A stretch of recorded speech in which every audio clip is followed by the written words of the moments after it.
இந்த வீடியோ பார்க்குற உங்களில் எத்தனை பேருக்கு முடி நீளமாக வளர்த்தணும்னு ஆசை இருக்குது?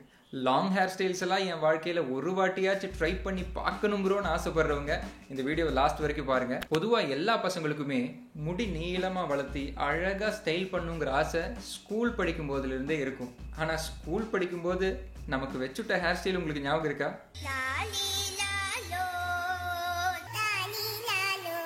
தெரிஞ்சோ தெரியாமலோ அறிஞ்சோ அறியாமலோ சின்ன வயசுல இருந்தே ஷார்ட் ஹேர் ஸ்டைல் வச்சு தான் நிறைய பசங்க பழக்கப்பட்டிருப்போம். அந்த ஹேர் ஸ்டைல் ரொம்ப கம்ஃபர்டபுளா இருக்கும், மெயின்டெனன்ஸ் கம்மி. நமக்கு லாங் ஹேர் ஸ்டைல் வளர்த்தணும்னு ஃபியூச்சர்ல ஆசை வந்தா கூட இந்த கம்ஃபர்ட்டே நம்மளை வளர்த்த விடாம தடுத்துரும். ஃபார் எக்ஸாம்பிள், உங்க ஹேர் ஸ்டைல் இந்த மாதிரி இருக்கு, நீங்க ஒரு லாங் ஹேர் ஸ்டைல் வளர்த்தணும்னு ஆசைப்படுறீங்க, ஒரு மேன் பன் போடணும் இல்ல வேற வெரைட்டி ட்ரை பண்ணி பார்க்கணும்னு ஆசைப்பட்டா கூட ஒரு 2-3 மாசம் இன்ட்ரெஸ்டிங்கா முடி வளர்த்துவீங்க. அதுக்கப்புறம் என்னடா கஜகஜான் இருக்குன்னு சொல்லி கடையில போயிட்டு அந்த லாங் ஹேர் ட்ரீம் அங்கேயே நீங்க குவிட் பண்ணிடுவீங்க. அந்த மாதிரி பாதியிலேயே உங்க ஹேர் ஜேர்னி நீங்க குவிட் பண்ணி இருந்தா, ஆர் இனிமே தான் ப்ரோ நான் முடி வளர்த்த போறேன் அப்படின்னா, இந்த வீடியோல நான் சொல்ல போற 6 டிப் நீங்க கவனமா கேட்டீங்கன்னா உங்க லாங் ஹேர் ஜேர்னியை சக்சஸ்ஃபுல்லா கம்ப்ளீட் பண்ணி முடிச்சிடலாம். Tip number 1, learn how to handle negativity. நெகட்டிவான விமர்சனங்களை கரெக்டா கையாள கத்துக்கோங்க. நெகட்டிவிட்டிக்கும் முடிக்கும் என்னடா சம்பந்தம் கேக்குறீங்களா? சம்பந்தம் இருக்கு. நான் கிட்டத்தட்ட 12 மாசம் முடி வளர்த்திருக்கேன். இந்த முடி வளர்த்தின 3வது மாசத்திலிருந்து எங்க வீட்டுல எங்க அம்மா சொன்னது என்ன தெரியுமா? அந்த கருமம் பிடிச்ச முடிய வெட்டி தொலைடான்னு உன்ட்ட எத்தனை தடவை சொல்றது, எங்க இவனை கேட்க மாட்டீங்களா அப்படின்னு அம்மா அப்பாட்ட சொல்றதும், அப்பா என்கிட்ட வந்து கோழி சூத்து மாதிரி நம்மளை பாக்குற 4 பேரு இந்த மாதிரி சொல்றதுக்கான வாய்ப்பு ஜாஸ்தி. இந்த ஜேர்னில கண்டிப்பா இந்த விஷயம் நடக்கும். அம்மா நான் முடி வளர்த்த போறேன்னு ஒரு பையன் சொல்றப்போ, சரிடா நல்லபடியா வளர்த்துன்னு எந்த அம்மா அப்பாவுமே சொல்ல மாட்டாங்க. அது நீங்க எதிர்பார்க்கவும் கூடாது. அம்மா நான் முடி வளர்த்த போறேன், சரி அப்படின்னு நியூட்ரல் ரெஸ்பான்ஸும் யாரும் எதிர்பார்த்துறாதீங்க. முடிஞ்ச அளவுக்கு எல்லாருமே வந்து நெகட்டிவாக தான் சொல்லுவாங்க. அதெல்லாம் வளர்த்தக்கூடாது, பையனா பையன் மாதிரி வெட்டு, நீ என்ன ரவுடியா, என்ன கஞ்சா அடிக்கிற மாதிரி முடியெல்லாம் வளர்த்துறேன்னு சொல்லிட்டு அவங்களுக்கு லாங் ஹேர் மேலே இருக்கிற அந்த நெகட்டிவ் வைப்ஸை ஃபுல்லாக நம்ம மேலே கொட்ட பார்ப்பாங்க. It is a part of the ப்ராசஸ்ன்றதை புரிஞ்சுக்கிட்டு நீங்கள் அடுத்த ஸ்டேஜுக்கு போயிருங்க. அதுக்கு மேலே யாராவது உங்ககிட்ட வந்து முடிவெட்டுன்னு யார் என்ன சொன்னாலும் இந்த காதில் வாங்கி அதை அந்த காதில் தள்ளு. Tip number 2, stop comparing. உங்க ஹேர் ஸ்டைலையும் இன்டர்நெட்ல நீங்க பாக்குற இன்னொருத்தருடைய ஹேர் ஸ்டைலையும் வச்சு தயவு செஞ்சு கம்பேரிசன் பண்ணி பார்க்காதீங்க.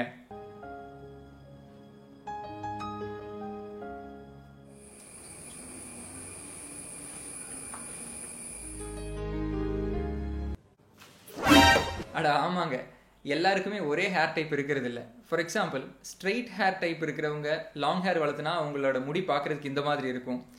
வேவி ஹேர் இருக்கிறவங்க அதே லெங்க்த்துக்கு வளர்த்துனா பார்க்கறதுக்கு அப்பியரன்ஸ் இந்த மாதிரி இருக்கும். கேர்லியாக இருக்கிறவங்க லாங் ஹேர் வளர்த்துனா அது பார்க்கறதுக்கு இந்த மாதிரி இருக்கும். என்னோட ஹேர் டைப்பு வேவி. நான் வளர்த்துனா ஷாருக் கான் மாதிரி தான் வளர்த்துவேன் அப்படின்னா என் முடி வளர்ந்ததுக்கு அப்புறம் எனக்கு அது ஒரு டிசப்பாயின்மெண்ட் கொடுக்கும். அதுக்காக என்னால் ஷாருக் கான் மாதிரி வைக்க முடியாதுன்னு கிடையாது. கடைக்கு போய் கெரட்டின் ட்ரீட்மெண்ட் பண்ணனா கண்டிப்பாக என்னால் அவரை மாதிரி ஹேர் ஸ்டைல் செட் பண்ண முடியும், உங்களாலையும் செட் பண்ண முடியும். நான் என்ன சொல்றேன்னா, ஒவ்வொருத்தரோட ஹேர் டைப்புக்குமே ஒரு யூனிக் பியூட்டி இருக்கு. ஸோ உங்க ஹேர் டைப்புக்கு ஏற்ற மாதிரி இன்டர்நெட்ல இருந்து ஒரு செலிபிரிட்டி ரெஃபரன்ஸ் எடுத்துட்டு என்ன மாதிரி ஹேர் ப்ராடக்ட்ஸ் யூஸ் பண்ணா அந்த மாதிரி ஸ்டைல் நம்மளால செட் பண்ண முடியும்னு சொல்லிட்டு ஹேர் வேக்ஸோ ஸ்ப்ரேவோ வச்சுட்டு பக்காவா உங்க ஹேர் ஸ்டைல் செட் பண்ணி உங்க ட்ரெஸ்ஸிங் ஸ்டைலிஷா இருந்ததுன்னா உங்க ஹேர் டைப் எதுவா இருந்தாலும் நீங்க பார்க்கறதுக்கு சூப்பர் ஸ்டார் மாதிரி இருப்பீங்க. Tip number 3, have patience. நிறைய பசங்க ஆர்வ கோளாறுல 2 மாசம் 3 மாசம்லாம் வளர்த்துவோம். 3 மாசம் வளர்ந்ததுக்கு அப்புறம் தான் சேலஞ்சே. என்னடா காது கிட்டி எல்லாம் முடி வளர்ந்து கஜகஜன்னு இருக்கே, பாக்குறவன் வேற ஆக்வர்டா இருக்குன்னு சொல்றான். ஆமா, நம்ம எதுக்கு முடி வளர்த்திட்டு இருக்கோம்? நம்ம ஷார்ட் ஹேர்லயே நல்லா தானே இருந்தோம், நம்ம போய் ஒரு கட்டிங்க போட்டுலாமா? இந்த மாதிரி முடி வெட்டணுங்கிற இந்த டெண்டன்சி தாட்ஸ் எல்லாம் வரும். அப்படி வர்றப்போ முடி வெட்ட வேண்டாம்னு சொல்லல, முடி வெட்டிக்கலாம்.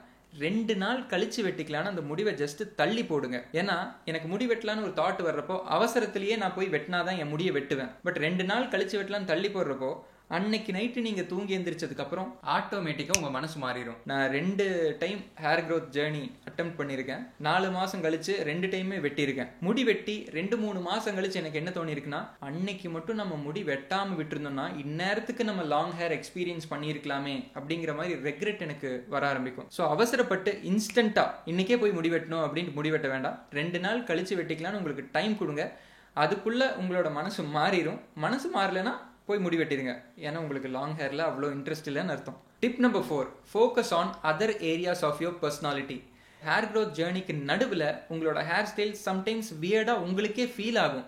ஏன்னா இது வரைக்கும் மிட் ஃபேட் ஹேர் ஸ்டைல்ஸ் எல்லாம் வச்சுட்டு இருந்த நீங்க திடீர்னு ஒரு ஃப்ளோ ஹேர் ஸ்டைலுக்கு மாறுறப்போ சைடில் பேக்ல எல்லாம் முடி வளர்றது உங்களுக்கு புதுசாக தெரியும். பார்க்குறவங்க சொல்லுவான், என்னடா முடி வெட்டலையா, கொஞ்சம் வியர்டாக இருக்குது அப்படின்னு சொல்லுவான். அப்போ கண்ணாடி முன்னாடி உங்களை நீங்களே பார்க்குறப்போ உங்களுக்கு மேபி வியர்டாக ஆக்வர்டாக ஃபீல் ஆகும். அப்போ நீங்கள் என்ன பண்ணணும், முடி மட்டும்தான் வியர்டாக இருக்கணும், உங்களோட பியர்டு ஷார்ப்பாக இருக்கான்னு பாருங்க. Shirt pant colour combination, style, shoe, white sneaker wear பண்ணும்போது தயவு செஞ்சு பசங்களா க்ளீன் பண்ணி வியர் பண்ணுங்கடா. சிம்பிளா என்ன சொல்றேன்னா, உங்க முடியை தவிர மீதி கீழே இருக்கிறது எல்லாமே டாப் டக்கரா இருந்ததுன்னு வச்சுக்கோங்களேன், உங்களோட முடியோட வியர்ட்னஸ் அங்க கம்மி ஆயிரும். பாக்குறவங்க கண்ணுக்கு அதை நோட்டீஸ் பண்ண மாட்டான். அதெல்லாம் பண்ண முடியாது ப்ரோ, முடியே ஆக்வர்ட் ஸ்டேஜ்ல இருக்குது, தாடி ஆக்வர்ட் ஸ்டேஜ்ல இருக்கட்டும், சட்டை பேண்ட் ஏதோ ஒன்று போட்டு 10-11 சுத்திட்டு இருந்தீங்கன்னு வைங்க, பாக்குறவன் என்ன சொல்லுவான், டேய் அந்த முடினால தான்டா உன் பர்சனாலிட்டியே கேவலமாக இருக்குன்னு பாவம் அந்த முடி மேலே பழிய போட்டுருவோம். Please don't do that. Always உங்களோட பர்சனாலிட்டி ஸ்டைலிஷாக இருக்கிற மாதிரி பார்த்துக்கோங்க.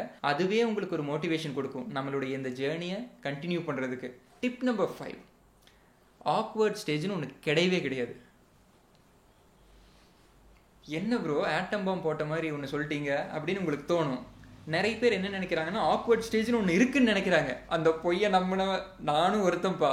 சப்போஸ் பஸ் கட்டு, இது ஒரு சிலருக்கு வியர்டாக தெரியும், பட் இதை கான்ஃபிடென்ட்டாக நீங்கள் வியர் பண்ணிங்கன்னா அது கூட ஒரு ஸ்டைல் தான். ப்ராப்பராக ஷர்ட்டு பேண்ட்டு ஷூஸ் எல்லாம் வியர் பண்ணி மேட்ச் பண்ணிக்கலாம். க்ரூ கட்டு ஸ்டைலிஷான கட்டு தான். Faded hair style obviously, flow hair style, mid length hair, long hair, இதுதான் ஒருத்தனுடைய ஹேர் க்ரோத் ஜேர்னியே இப்படி தான் இருக்கும் பார்க்குறதுக்கு. இதில் எது ஆக்வர்ட் ஸ்டேஜ்? இது ஆக்வர்ட் ஸ்டேஜ்னு நீங்கள் நினச்சா அது ஆக்வர்ட் ஆயிரும். ஃபார் எக்ஸாம்பிள் இந்த பிக்சர் பாருங்கள், இது ஒரு மிட் லெங்த் ஹேர். கிட்டத்தட்ட நிறைய பேர் முடி வளர்த்துறப்போ ஒரு 3-4 மாதம் கழிச்சு முடி பார்க்குறதுக்கு இந்த மாதிரி தான் இருக்கும். நீங்கள் ப்ராப்பராக ஹேர் வேக்ஸு ஸ்ப்ரே எல்லாம் வச்சு உங்கள் ஹேர் ஸ்டைலை செட் பண்ணி ப்ராப்பரான அவுட்ஃபிட்ஸ் எல்லாம் போட்டிங்கன்னா அந்த ஆக்வர்ட் ஸ்டைல் கூட ஒரு புது ஸ்டைலாக தான் எல்லாருக்கும் தெரியும். நீங்கள் இங்கிருந்து இது வரைக்கும் முடி வளர்த்த போகிறீங்கன்னா இதுக்கு நடுவில் எவ்ரி 2-3 மந்த்ஸ் உங்களோட ஹேர் வந்து சேஞ்சை காமிச்சிட்டே இருக்கும். எல்லாத்தையும் ப்ராப்பராக ஸ்டைல் பண்ணி எல்லாத்தையும் என்ஜாய் பண்ணி எக்ஸ்பீரியன்ஸ் பண்ணி உங்களோட கோலை நீங்கள் அச்சீவ் பண்ணுங்கள். இல்லை ப்ரோ நான் அப்படியே முடி வளர்த்தி ஃபுல்லாக ஒரு மேன் பன் போட்டு அந்த லாங் ஹேர் ஸ்டைலை எக்ஸ்பீரியன்ஸ் பண்ண போகிறேன்னு நீங்கள் விர்ஜினாக இருக்க வேண்டாம்.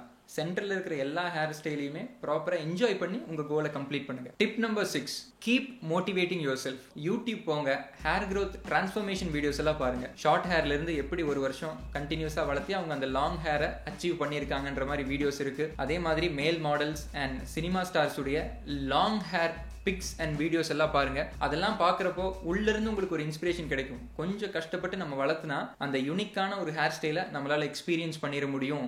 நம்ம ஜேர்னி இன்னும் கொஞ்ச நாள் கண்டினியூ பண்ணுவோம்னு சொல்லிட்டு ஒரு புஷ் கிடைக்கும். முடி வளர்த்தலான்னு முடிவு பண்ணதுக்கப்புறம் அண்ணன் சொன்ன இந்த 6 டிப்ஸ் உங்கள் மைண்ட்லேயே இருந்ததுன்னா சக்ஸஸ்ஃபுல்லாக உங்கள் ஹேரை க்ரோ பண்ணி முடிச்சிடலாம். இந்த டிப்ஸ் எல்லாம் யூஸ்ஃபுல்லாக இருந்துச்சுன்னு நினச்சிங்கன்னா ஒரு லைக்கை தட்டி விடுங்க, உங்கள் நண்பனுக்கு ஒரு ஷேரை போட்டு விடுங்க, பயவுள்ள சந்தோஷமாக முடி வளர்த்துட்டோம். இன்னொரு இன்ட்ரெஸ்டிங்கான வீடியோவில் 4 வருஷம் கழிச்சு உங்களை வந்து பார்க்குறேன். Until that, bye from MFT.